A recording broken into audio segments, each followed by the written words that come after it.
Would you not pursue an avenue of research because you would be worried that it would substantiate a religious claim?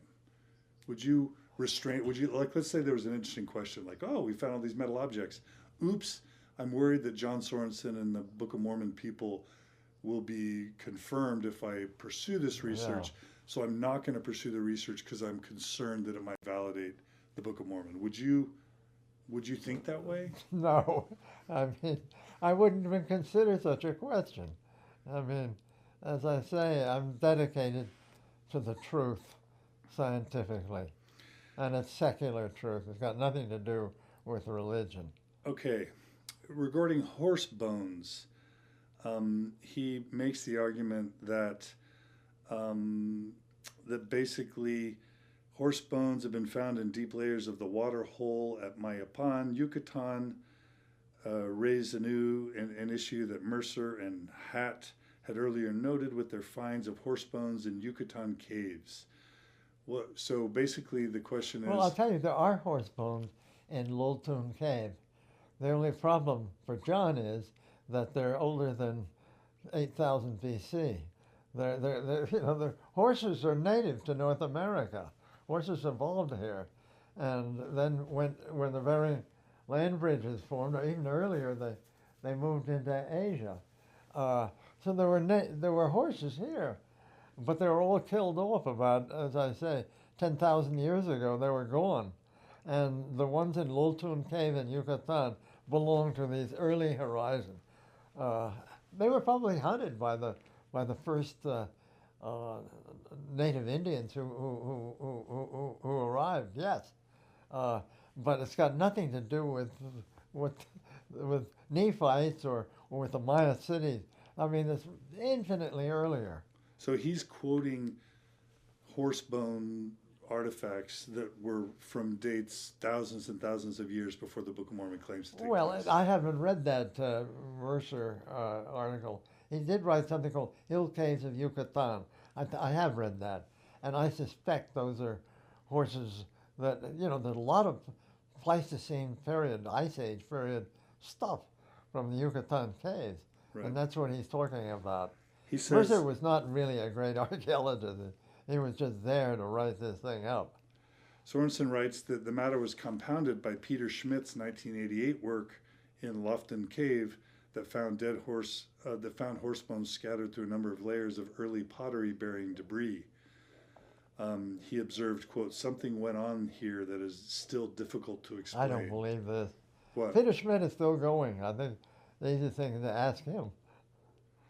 All right, there are also further evidences for pre 1500 AD dates of other horse bones, including 3 radiocarbon dated finds from North America.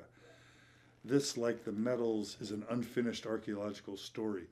So basically, Sorensen's telling us that horse bones have been found, and that means that the question of whether there were horses in Book of Mormon time period is an unanswered question that still needs more evidence.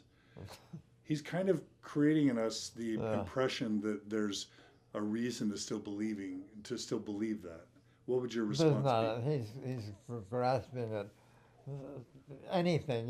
John is always looking for some little scrap that will refute these secularists like myself.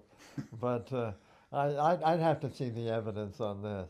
be? Okay. This is wishful thinking on Then John's part. Then he asks the question, what is a horse? So this is another thing where basically modern Mormon apologists basically say that when Joseph Smith translated the Book of Mormon, or more like Spencer Fluman says, when Joseph Smith received the Book of Mormon as a revelation where the plates weren't even really involved, he would, even though we're told that he would look at a stone that would tell him the words, and then he would write down those words as the stone appeared. Now, Mormon apologists are saying that Joseph Smith, the plates were just there to kind of inspire him to channel revelation from God that really didn't have anything to do with the plates. But then he would have the image in his mind of an animal that he was not familiar with, and so he would put the horse label on it when in reality it wasn't a horse. And so John Sorensen writes, what is a horse? Another possibility is that some other species was counted as a horse. So, for example, upon seeing Spanish horses, the Aztecs referred to them as the deer that people ride.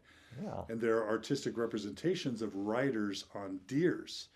So he's basically saying, even though the Book of Mormon mentions horses, what if Joseph Smith just put in the word horse because he didn't have a word for what these animals really were? If he should have put in deer, is this the idea?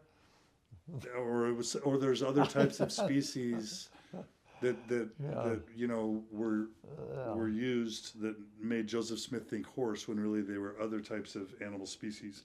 I think John should have been a Talmudic scholar. You know, they've been spending hundreds, maybe over 1,000 years arguing about the meaning of certain words. You know, when is a horse not a horse? That's a hopeless argument, really. And I just want to, yeah. He's just trying to put the best possible explanation on what really doesn't need an explanation. Isn't it about plausible deniability? They just want to create enough doubt in the minds of a believer about your evidence, so that they can say, well, it's an unanswered question yet. We don't know yet. Maybe it's possible. Isn't that kind of what they're doing? I'm reminded of Islamists, you know, who are coming up. They're trying to tell us that we should all get back to, you know, the 7th century or something. You know, that it's all there, and if you know what's in the Holy Book has to be explained. You don't have to do this with the Bible because a lot of it is really historical, but you can start explaining these things forever here and saying that, well, we don't know because they haven't found it. Well, you can say that about anything. As I say, they haven't found atomic reactors in Tikal yet. But we haven't dug the whole site, so who knows? And that's a challenge, another challenge I have with modern Mormon apologetics. They want to redefine words to the point where words have no more meaning. That's right. And whether it's translation, even though Joseph claimed to translate Reformed Egyptian into the Book of Abraham, he claimed to translate the Book of Mormon, you know, from Reformed Egyptian into the current text we have.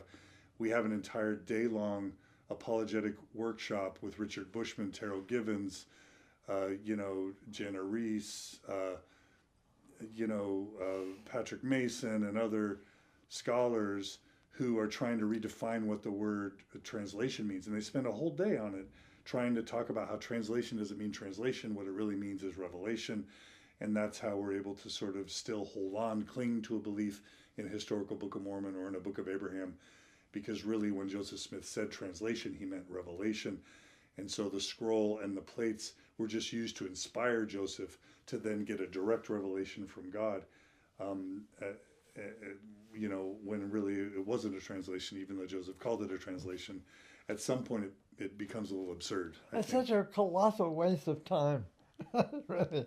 And, you know, I'm not about to sit down and, you know, go over each one of John's objections, because I just don't have the time to do this. It's just, I mean, John is a very intelligent, well-educated guy. There's a reason he got a PhD. But to spend so much of your life doing something like this is, I feel it's sort of tragic. It's just a big waste of time. It could be something, you could be, you know, doing something positive about the Maya and Maya archaeology, instead of sitting and over going over the same stuff again. And it's just, I won't say it's pathetic, because it's not, but it's, to me, it just strikes me that there are other more important things to do in this world than that. He challenges your statement that the Nephites were highly civilized people by basically saying, by the time they traveled from the old world to America, they became so haggard and deculturated and frazzled that we shouldn't expect the Nephites to have been a highly civilized people. It must have been some voyage. is all I can say. It sucked the civilization out of them. Yeah, they had perfectly good ships, supposedly, but I've never heard of this, Okay, actually. We so have lots of accounts of long voyages that people have made, like Captain Bligh's 3,000-mile journey after the mutineers tossed him and other people in a boat. But they never ended up like that. um, last time I went through a list of all the domesticated animals that the Book of Mormon includes: cows, oxes, ass, horse, goat, and wild goat. That's from First Nephi 1825. Has anything changed in the field of Mesoamerican archaeology to where you're finding cows, oxes, donkeys, horses, goats, and wild goats? Nothing. I mean, it's never been found. Um, You know, there's a big meetings of the Society for American Archaeology coming up in Washington. I think it's next month. I'm not going. I was invited to give a talk there, but if you look at the list of people that are presenting stuff at that conference, there's, as I say, there's several thousand active archaeologists are going to show up. These are people who work in New World archaeology, including Mesoamerica. And they've been at it for years. Which one of them has ever dug up a cow bone in a pre-Columbian site? It's just, they don't exist. he says that domesticated barley was discovered. So I guess the Book of Mormon mentions barley, or grains, or something of that nature. Did you say barley or Barley, yeah. never? Barley's never been found. So he's in saying a New World domesticated site. barley was discovered in archaeological sites in Arizona and Midwestern states 25 years ago, so it could have grown in Mexico too. It could have, but it didn't. I mean, Okay. So swords and shields. He's basically saying when the Book of Mormon mentions swords, it means likely obsidian swords. So when all the hundreds of thousands of soldiers Whoa. were at battle with each other, maybe it wasn't metal swords. Maybe it was Obsidian doesn't make good swords in the first place. It's a glass and it shatters. If you try to use it as a sword, it's hopeless. John's got it completely wrong there.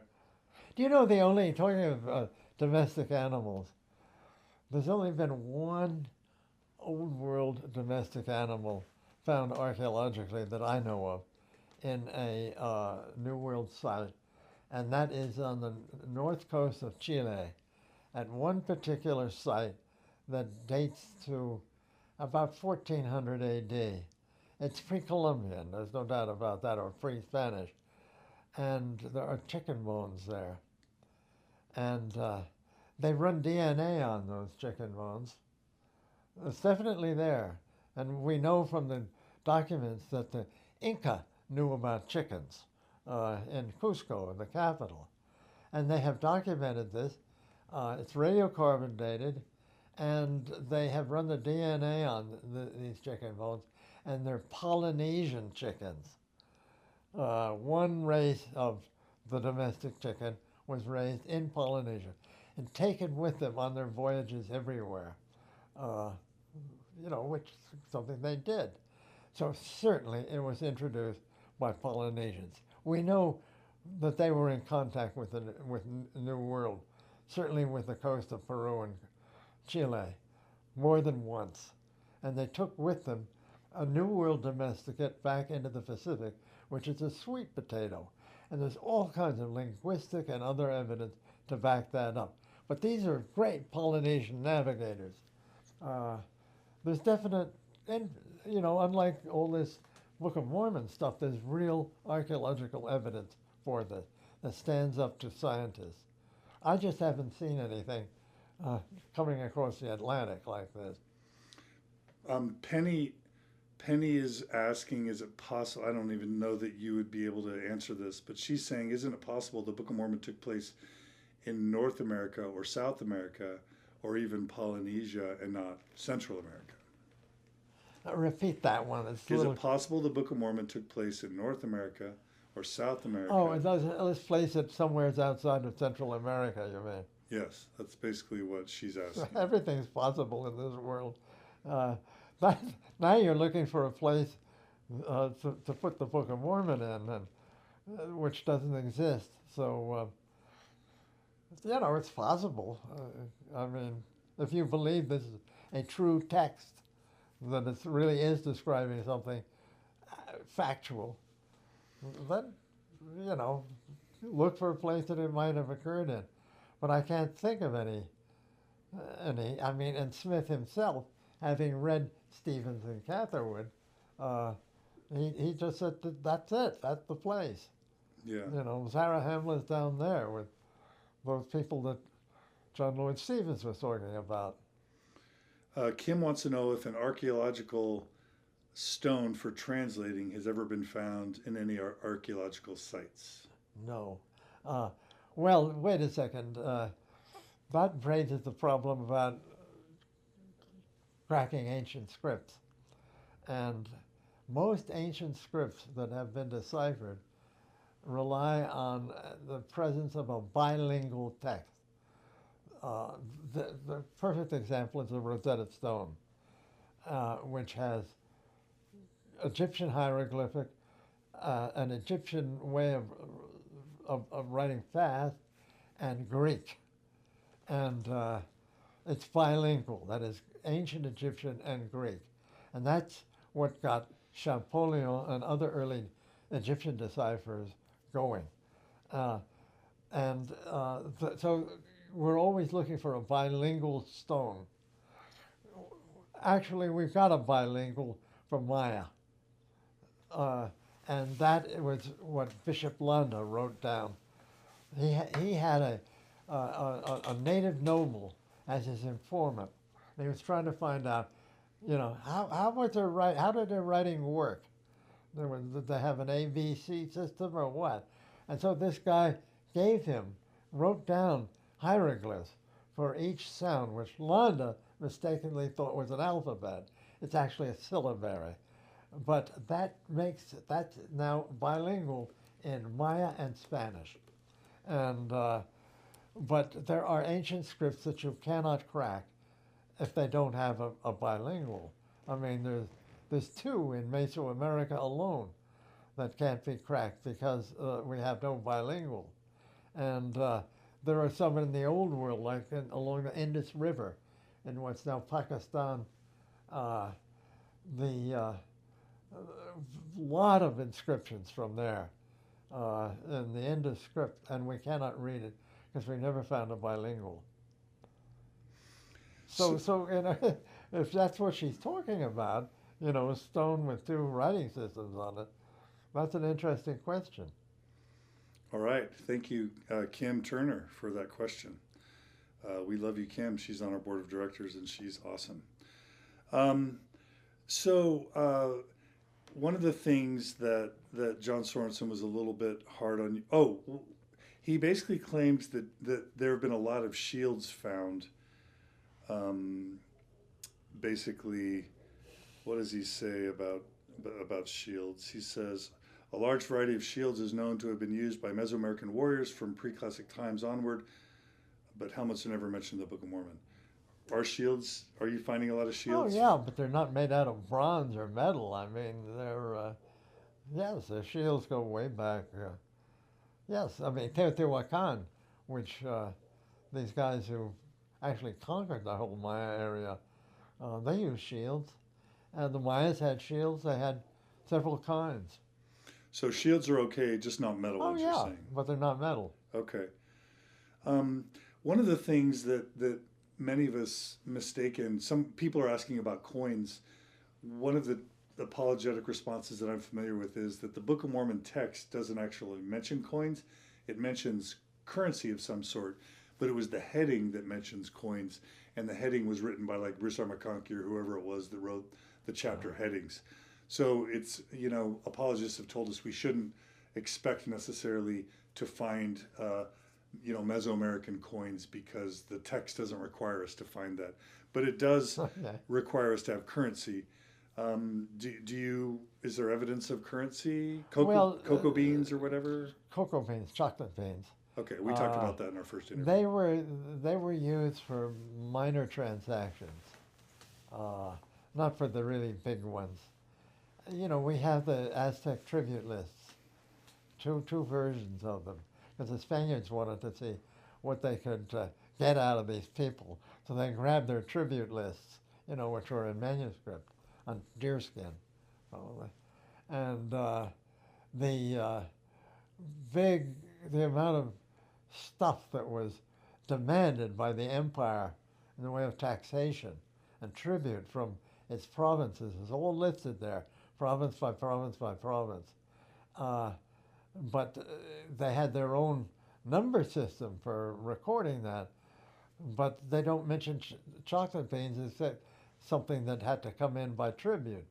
But we do know from the Spanish sources that in the marketplace for minor transactions, you wanted to buy a chicken, you wanted to buy let's say a turkey or a duck or something like this, you could pay in chocolate beans, which were worth a lot because they did not come from Aztec country. They came from the Lowland tropics, from the Maya area, from the Gulf Coast, and had to be hauled in on the backs of porters up to Mexico City, up to Tenochtitlan, the capital. But it was just for minor transactions. You know, if you wanted to buy, you know, a dish to grind mole on, you might be able to pay with chocolate beans there. Got it. But it's not a national currency.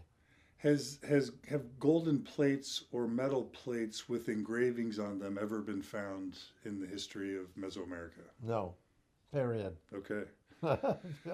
So another one that we talked about was silk, and he says the Spaniards described at least 5 Mesoamerican varieties of what they termed, quote, silk or its equivalent. None of them used the species of silkworm that prevailed in East Asia. So he's saying Spaniards described varieties of material that they termed silk or its equivalent. Well, is he trying to get this stuff out of Asia?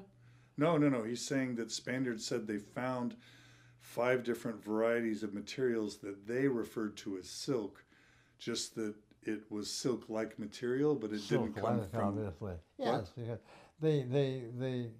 the thing is with the Maya, for instance, there's no preservation whatsoever of things like clothing, anything that's organic is gone because of the tropical area. It disintegrates fast. And the Spaniards always described the Maya weavings in superlatives. They'd never seen anything that good. And they thought a lot more of that than the Spaniards did of, say, Peruvian weaving, which we have a lot of because of the desert environment in which they're found. So apparently they had cotton weavings that were that fine, really. But silk is not native to the Near East or to Europe. It's, of course, native to Asia. There was the silkworm technology came right out of China. So if John is arguing for Asiatic influence, I'm not going to refute that, as he knows. We've corresponded about this. Yeah, I think he's saying silk-like materials that Joseph Smith would have... That's just a superlative. Okay. Chariots. 0. He's basically saying, so his answer is, it may be that it says it may be that chariots had never been found, but the meaning of chariots mentioned in the Book of Mormon text remains mysterious. They are mentioned only on 2 occasions in very limited geographical areas in connection with horses. And by the way, no chariot has ever been excavated in Palestine, despite documentary statements implying that they were very numerous. So how about that, Dr. Michael Coe? We've never found, Judah Ben-Hur's chariot. So if we haven't found Ben-Hur's chariot, why should we find Nephi's chariot? Well, plenty of chariot burials have been found in the Near East and you know, I mean, this is pretty well known what's going on there. They didn't find, of course, Ben-Hur's chariot out of that great novel by General Wallace, but nobody's ever found anything. There's nowhere is there proof that they used for transport of any kind, human or otherwise, wheeled vehicles. The only wheeled stuff that we have is toys. They use them for toys. We've got them of clay from the Gulf Coast, for instance, wonderful ones that the kids could roll around.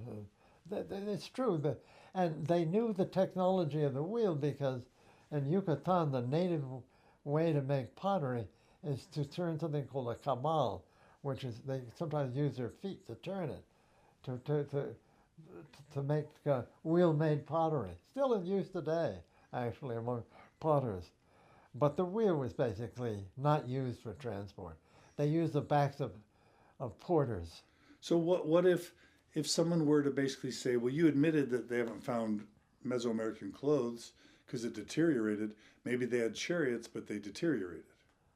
Well, we have found fragments of Maya or southern Mesoamerican clothes. I'm just saying, could it be that these chariots just deteriorated, so there's no evidence? Oh, there's a lot of stuff that deteriorate. I mean, these chariots were big to make them, and you know, it's unlikely. They had metal fittings back in the old world. There's just nothing has ever been found by any archaeologist. Maybe we're all just bad archaeologists, but we have not found chariots. Okay, here's one where I think he has you. Okay, he says you said that there have been 0 pigs found in pre-Columbian excavations. Yeah. He actually says, "Oh, come now, Peccaries were hunted, kept, and even herded, and they surely are pigs." Now, I actually Googled Peccaries, and they certainly are sort of a version of pig. Oh yeah, they're wild. They're a wild cousin. Sus scrofa, the Latin word for the old world domesticated pig. Nobody's ever found Sus scrofa bones there. But maybe they used Peccaries as their pigs, as their domesticated pigs. Well, no, seriously, what would your answer be to that? Well, they don't domesticate well, unfortunately. You know, this isn't something that they might take a baby pig and have a baby peccary and have it as a pet. They do exist. You can see the Maya today sometimes who have peccaries in the area will have a pet peccary around, but they do not exist as a domesticated animal. They're wild, and they're you know, it's like saying it's like the difference between a wolf and a dog. They're very closely related, but nobody's ever had a domesticated dog. It's just too wild. A domesticated wolf. Domesticated wolf. Okay. Okay, so with elephants, you know, in our interview, you'd claimed that the Clovis people around 10,000 BC killed them all. He's saying he's finding mastodons around 5,000 BC, Great Lakes 4,000 BC, Mississippi Valley 3,300 BC, and he says perhaps near 100 BC near St. Petersburg, Florida. So he's claiming mastodon remains in 100 BC. St. Petersburg find. There's a lot of there's some interesting stuff in some sinkholes in Florida, but it's Pleistocene or end of Pleistocene. All kinds of stuff has come up there. The last mastodon was on a little island. I think it was Wrangel Island off of Siberia. It was a pygmy mastodon because there wasn't much to eat on this island, and they lasted up till about 100 BC, but not in Central America. There was, if there are mastodon bones, and they have been found in association with artifacts, it's all Paleo-Indian. They killed them all off. The natives did. But if there could have been elephants in Florida during Book of Mormon times, Why couldn't there have been elephants in Middle America during Book of Mormon times? Well, his date of 100, whatever it is, 100 BC. That's completely unlikely. I think the zeros, too few zeros there. So you're questioning that date. Yeah, yes, obviously. His reference is Jim Hester, late Pleistocene extinction and radiocarbon dating from ancient and American antiquity. Well, Hester's a well-known archaeologist from Texas. I don't know. I'd have to look that one up. Okay. But there's nothing in Maya. The Maya, the Maya art has all kinds of things in it, but there are no mastodons. I mean, classic Maya pottery, often pictorial. That book that's by your side there, I wrote, and it's got a lot of, it was the first publication to come out and show these things fully rolled out, these amazing Maya vases. And I've never seen a mastodon on one of those. This brings up something that we discussed in our original interview that many people are mentioning here. One of the things we need to look for isn't just all the things that the Book of Mormon mentions that didn't exist. We also need to think about all the things that should be in the Book of Mormon that aren't. Can you quickly just remind us what are some of the things that were so ubiquitous in Mesoamerica during the time periods of the Book of Mormon that they should have made their way necessarily into the Book of Mormon? In all of Mesoamerica? Well, what about the description of the Maya writing system? I mean, the Maya wrote on everything. I mean, they stuck on buildings writing. They had monuments out in their main plaza to celebrate their kings and queens. And they were beautifully polychrome, these stones were. They didn't look like they look today. They had books which they read constantly with this Maya hieroglyphic system. Where's a description of that writing system? But you also mentioned things like chocolate, jaguars. There's a good one. Yes, chocolate is an excellent one. Chocolate goes way, way back. In fact, I think I found some of the first evidence for chocolate on the Pacific coast of Guatemala and neighboring Chiapas. The Olmecs, which is one of my specialties. People have made the colossal heads, these multi-ton heads. Very, very early people, about 1400 BC to about 900 BC. And at least the ones that I was studying, they were big chocolate eaters. Chocolate was domesticated in that part of Mexico and probably the Gulf Coast, where, as a matter of fact, the New World Archaeological Foundation has come up with some of the really early evidence right over the border from where I was first digging. And all of the subsequent cultures over several thousand years were heavy chocolate eaters. Chocolate was a really important substance of these people. Now, what does he describe chocolate? That's a very good point. So you would have thought about it. No, he doesn't. But I think you mentioned it in our interview years ago. Yeah, I should have done it. You did. You also mentioned turkeys. We should see turkeys. probably turkeys. I was about to pop up with that one. Okay, sorry. Go ahead. Turkeys, from classic Maya times on, had domestic turkeys. Absolutely. They had a kind of a domestic duck, the Muscovy duck, is another thing that they had. They had, of course, dogs, which are in the old world also. But where's some of that stuff? Absolutely zero. Yeah, and jaguars and jaguars, which are really important to the classic Maya, because the kings identified obviously with jaguars.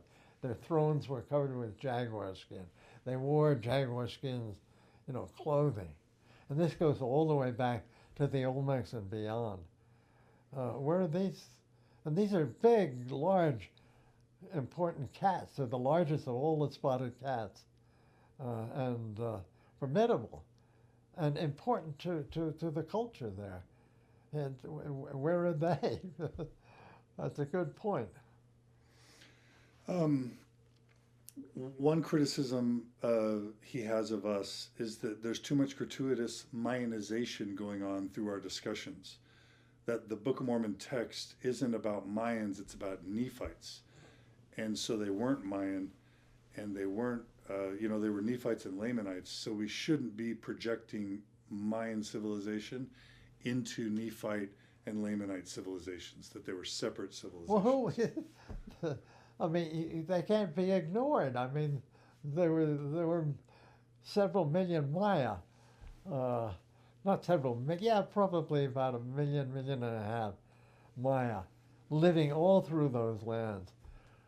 Do you shove them aside and say, oh no, these Nephites are all we're concerned about?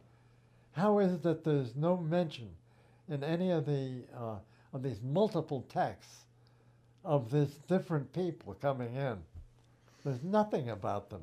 You think we can read this stuff. You'd think the Maya would get kind of PO'd at seeing this bunch of upstarts arriving by boat. Who the heck were they?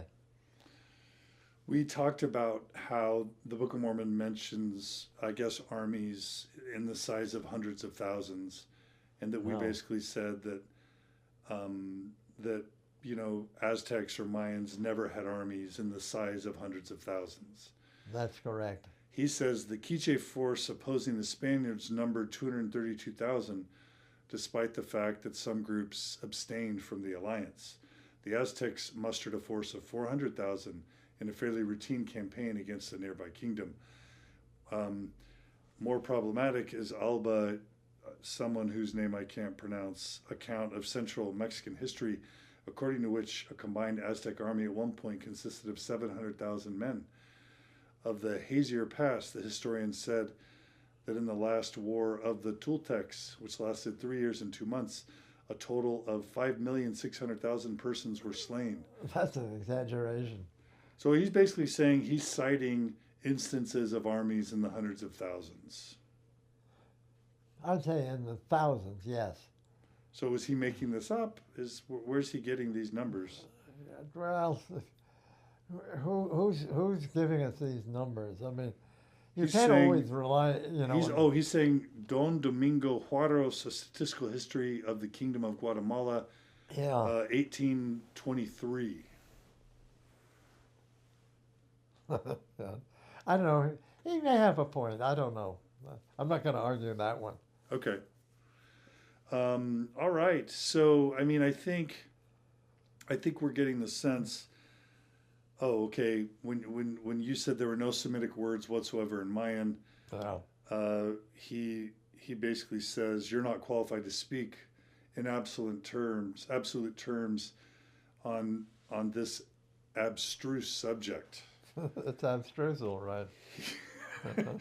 He said Brian Stubbs, a leading... Why is John qualified? He's not a linguist.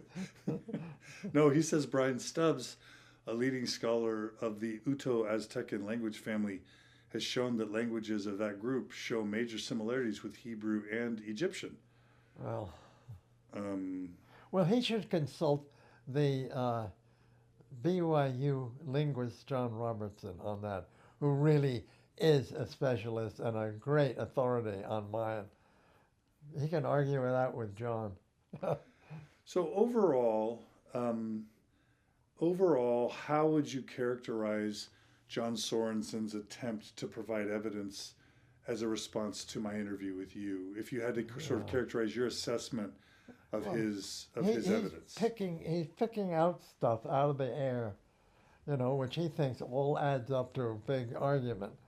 And each one of them is pretty darn weak.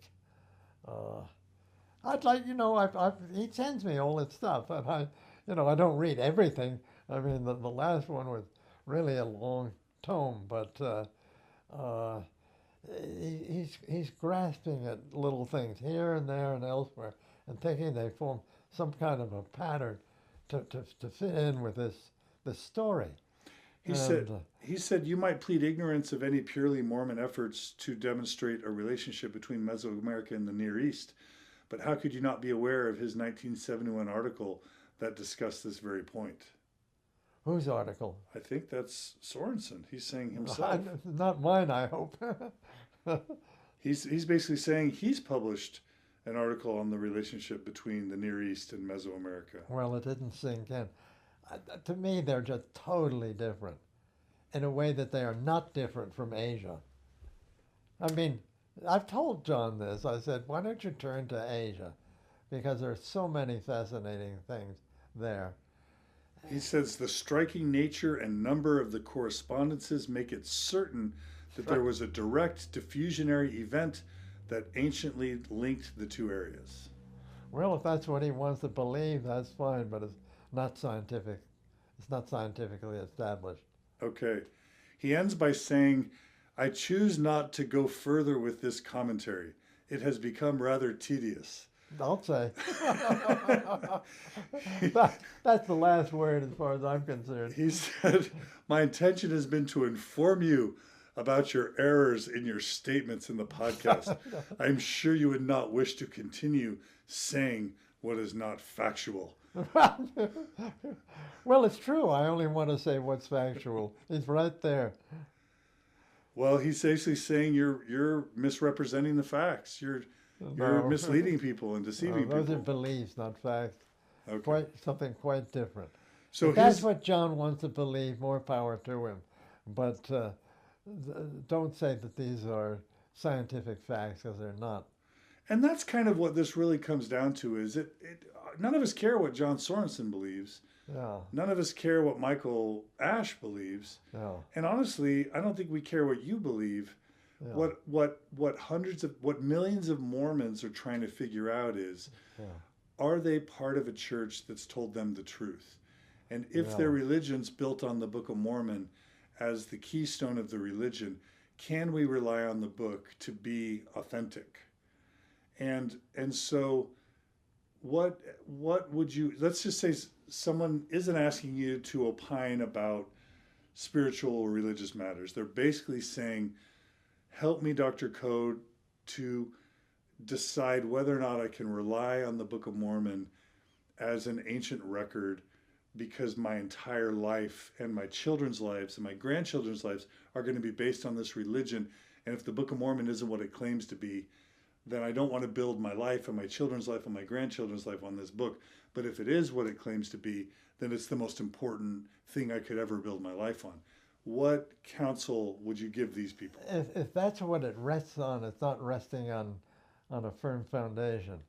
I mean, I as an old guy who's seen a lot of the world and who once had a big Christian background, if you believe that the Mormon religion gives you a set of values that you and your children and grandchildren can profit by, for God's sake, don't leave it. But the whole idea that it's all going to depend on the truthfulness of the history, so-called history in the Book of Mormon, I said that's a bad foundation.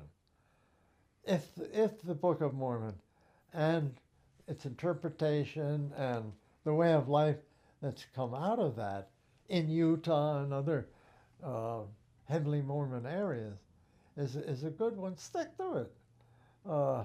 But don't hang everything on the truthfulness or untruthfulness of that document, because in the long run you'll be sorry. So you're saying stay Mormon if it makes you happy. Exactly. And if it makes you a better person. And makes your children and grandchildren a better life, sure. But don't I would never criticize that. But to tell scientists that they're all wrong, that this thing is, in spite of what you people say, is that it's not the right thing to do. There's a lot of anti-science feeling in the United States right now. We've seen this in the last election, where a big portion of the electorate just thinks scientists are a waste of time, that what they say happened, didn't happen, et cetera, et cetera, et cetera. And it's going to be the death of the country if they don't wake up sometime. these things are going to happen that the scientists have said, like it or not. That's truth. But if you have a set of values, stick to that. It's like Islamists and the Quran. If you did everything that the Quran tells you should do, you should keep slaves, you could do anything you want, you should mistreat women, you should do all of these things that are really bad values in any society. But that's what they're trying to force these people to do it. But if there are values in Islam, well, follow them. That's fine, that are good for humans. And the same way I feel about the Book of Mormon. If, instead of doing all this kind of nitpicking explanations of what's in the Book of Mormon, that's a total waste of your time and their time, because it just didn't happen that way in what I know. I spent my life working in that area, and I can't say anything in it. But don't ever give up the religion for that reason. That's my saying as an old guy. So what's made you willing to sort of, over different points in your life, talk about these issues? Why has it been important enough for you to sort of be willing to? Do you know when I first ran across first got an interest in Mormon history was when I was a kid. I used to go out every summer to my grandfather's ranch in Wyoming. Wonderful place that he bought from Buffalo Bill. And he had a really nice library with a complete Encyclopedia Britannica. And there was a discussion one day at the dinner table about the Mormons, etc. And I think I've been reading Sherlock Holmes, and I just read A Study in Scarlet, the first Sherlock Holmes story that Conan Doyle had. And I said, this is really interesting. So I looked up, and I think it was the 11th edition of the Encyclopedia Britannica, had a great article on Mormons and Mormonism. And I was just hooked. I was fascinated with that, as a totally different culture, and yet American at the same time, and super American, as some people have said. And and then, of course, when I was a PhD candidate and doing my research on the Pacific coast of Guatemala, finding really, really early stuff, there was the New World Archaeological Foundation had just been really brought together. And they had wisely decided to bring in non-Mormon scientists to be on their advisory panel. They got Dr. A.V. Kidder, the top Carnegie Institution archaeologist, who was, I think, the greatest of all American archaeologists ever. And I was in his orbit. And I told him what I'd been finding on the Pacific coast. He said, I want you to go across the border and visit the New World Archaeological Foundation and compare what you've been finding to what they've been finding, and tell me what you think about them. Was it a nut outfit, or were they really doing good work? And I did. I spent a week or 10 days over there, met all of people like Gareth Lowe and others like that.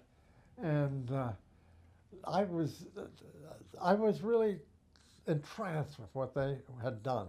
I mean, and I told Doc Kidder, said, these people are good. For God's sake, continue to support them. And I've been hooked ever since.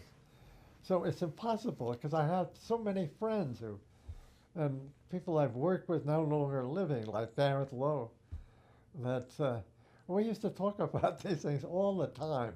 He was a bothered Mormon. That is, Gareth was an old-time Mormon. He actually had 3 different families. I knew that, that he was supporting. He believed in divine marriage, or whatever it's called, celestial marriage. So you knew a Mormon archaeologist that had 3 families? Oh, yeah. He was a polygamist. It only came out when he died, because there were these other 2 wives. Really? Oh, yeah. So he would have lived in the 60s then? You would have known him in the 60s? Yeah. Huh. Was he working for BYU? For the New World, which was part of NYU. Listen, there were plenty of polygamous Mormons at that point. Plenty. Who were mainstream Mormons just quietly practicing Yeah. polygamy? Yes. Really? And in Mexico especially. Oh. And Gareth had 2 Mexican wives down there. Oh. And I a very see. nice family, too. One of the daughters, don't quote me, she's a well-known archaeologist now, Oh. by one of the Mexican wives. Well, Wow. Okay. very well-known archaeologist. That's really interesting. Okay. But don't put this on. Oh, well, Yeah. No, but Gareth was a wonderful guy. And, he was fathered first by evolution. And being the son-in-law of a notorious evolutionist, of course, and I argued with him, and he finally saw the light. And I think at the end he pretty much lost his faith. He had to have. so you've interacted with Mormon archaeologists that Oh, were yes. perplexed, Gareth was a very close friend of mine. that were perplexed by these issues, Yes. and in the end Yes. lost their D. faith. Green was another one at BYU. And he came under a lot of fire from some of those people. Okay, so I'm going to make one quick detour here. okay, all right, we're coming up to God, that damn pill that I took is unbelievable. It's desiccating me. So we want to thank everyone who has been joining us today. We've had so many wonderful comments. I'll just read a couple. Penny writes, the LDS scholars and leadership should be completely honest. I think we agree. Leslie Ann has been writing that the church should focus more on the narrative of the Book of Mormon being sort of an inspiring document that teaches morals and values, and back off the Book of Mormon as a historical document. I think the church is very much doing that. I don't think they're abandoning the Book of Mormon as a historical document, but when you see the neo-apologists that we've covered, Terrell Givens and others, Richard Bushman, Patrick Mason, Spencer Fluman, they will tell you that to them, it doesn't matter whether the Book of Mormon is historical or not. It very well may not be, or maybe partially historical, but what matters is the spiritual truths that you can learn from it. So, Leslie Ann, I think that's the direction the church is going. Wynn writes, another home run with this podcast. Dr. Coe is brilliant. Thank you, Wynn, for sharing. Jennifer writes, TLDR, so you're saying there's a chance. So she's basically summarizing this interview as still supporting the idea that there's a chance, however remotely, that the Book of Mormon is historical. Let's see. Daniel writes, ancient visitors frequently exaggerated the numbers of their defeated foes. And that's true. And so I think many Old Testament scholars claim that the numbers in the Old Testament, even of the military battles there, were exaggerated. And I think that's true. So we are really grateful. Juliet does a shout out to cesletter.com. She wants people to read CES Letter. We also want to do a shout out to Mormon Think and to Fair Mormon. Please check out all these different sources. Josh wants to remind us about the anachronisms in the Book of Mormon, which we've been talking about quite a bit. And he wants to point us to a Wikipedia article on anachronisms in the Book of Mormon. And then Rex writes, Joseph was presented a travel book that described the great cities of Mesoamerica and identifies them as proof of the great civilizations in the Book of Mormon. But most every prophet and apostle since has described the Book of Mormon in the Lamanites, covering all indigenous from Baro to Tierra del Fuego. It is most likely, and evidence points, that all prophets, including Joseph, had a hemispheric interpretation of the Book of Mormon. The text of the Book of Mormon points that direction as well, as does it discount the melding of the Nephites and Lamanites being subsumed into larger populations.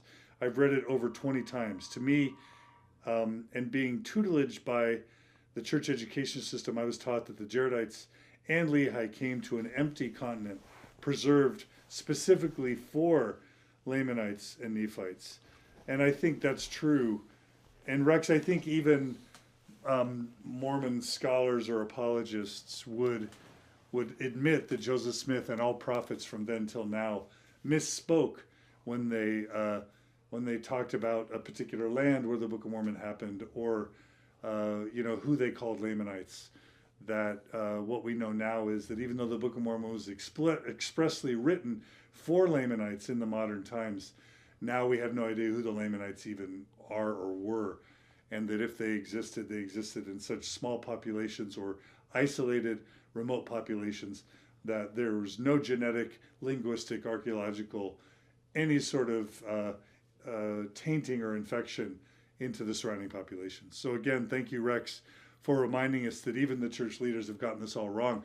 But we have Fair Mormon and Michael Ash and Daniel Peterson to help us consider other alternative viewpoints. All right, Dr. Coe, you're back with us. You have been so generous with your time. Let's end as we tried to end our last interview. You have led, I'm sitting here, you're 88 years old, you're in this beautiful home that you've lived in for how many years? Over 50. Over 50 years. You're a distinguished professor from Yale University. Let's just say that there's a young 20-something here who's listening to us today, who is trying to figure out what to do with their life, trying to figure out where to go. What wisdom do you have on how to live a life well lived that you would share, Mormon or not, with those who are sticking with us to the end of this interview? Become an archaeologist. Okay. Is there still Right work to be away. done? Yes. Yeah. Become an archaeologist. Find out what's a good school for this, and stay and to be a professional, eventually go on to a PhD. You'll never make any big money on that. If money is what you want to do, don't ask me, because there's none in archaeology, but there's a lot of satisfaction. Go into a teaching career too. If you do that, that's even better. And really, I lived through my students, through my children, through my own children, but then my students. And my students, they have their students, and those students are getting their students. So it goes through the generations.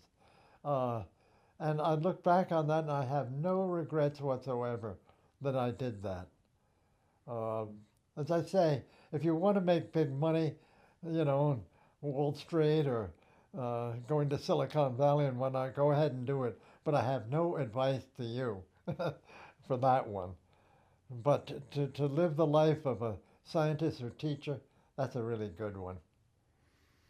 All right. And what about just generally living a good life? What are some of the values or principles that you have held dear that have served you really well in your life?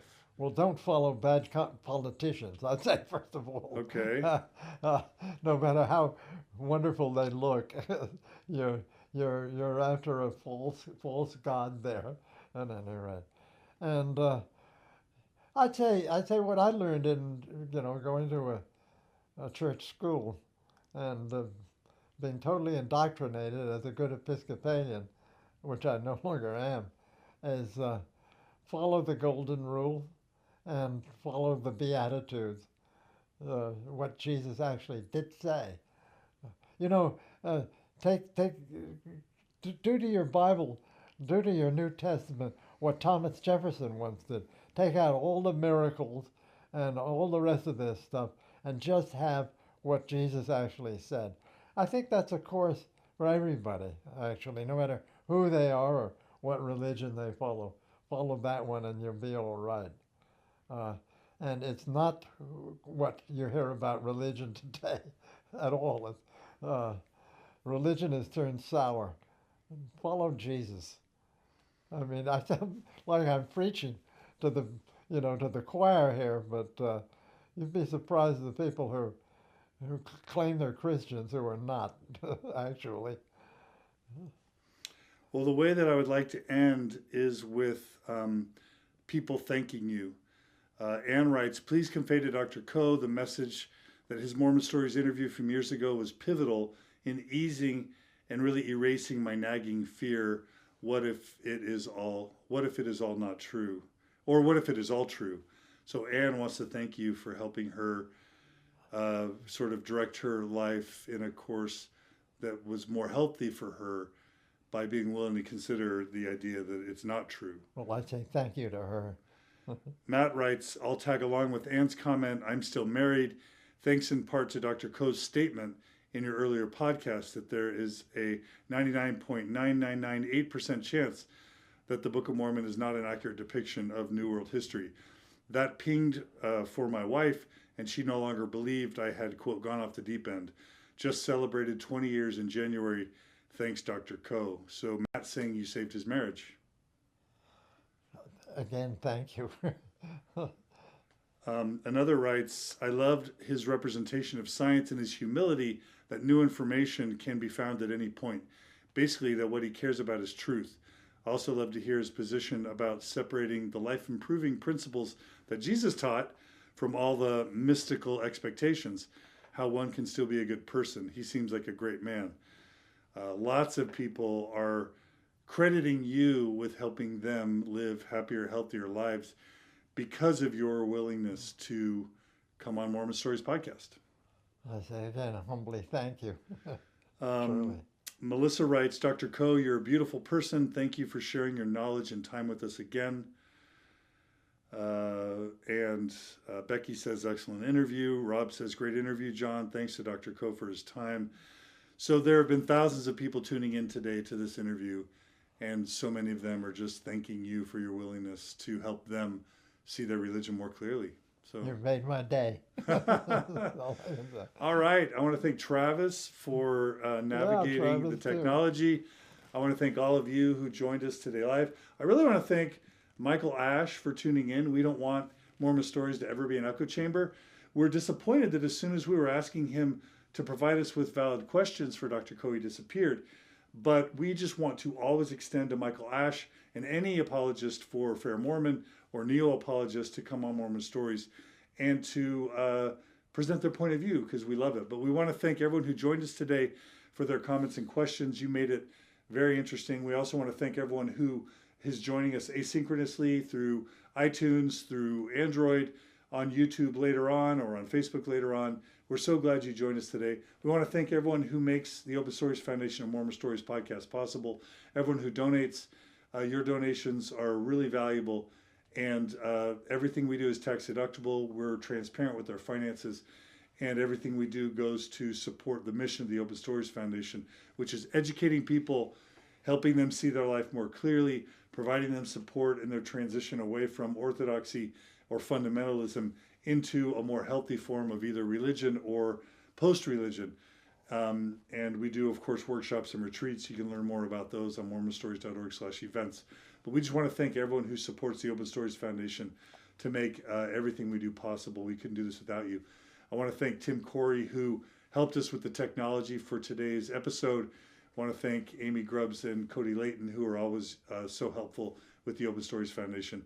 And we want to thank the members of the Open Stories Foundation Board of Directors, Craig Woodfield, Kim Turner, Nadine Hansen, Roger McComber, and did I say Steve Holbrook? All those people have been super helpful in keeping the Open Stories Foundation alive. So thanks to all our listeners. Please forward this interview to others out there so that they can learn from Dr. Koh. Please like the Mormon Stories Podcast Facebook page. Please give us positive reviews on the Mormon Stories Podcast Facebook page.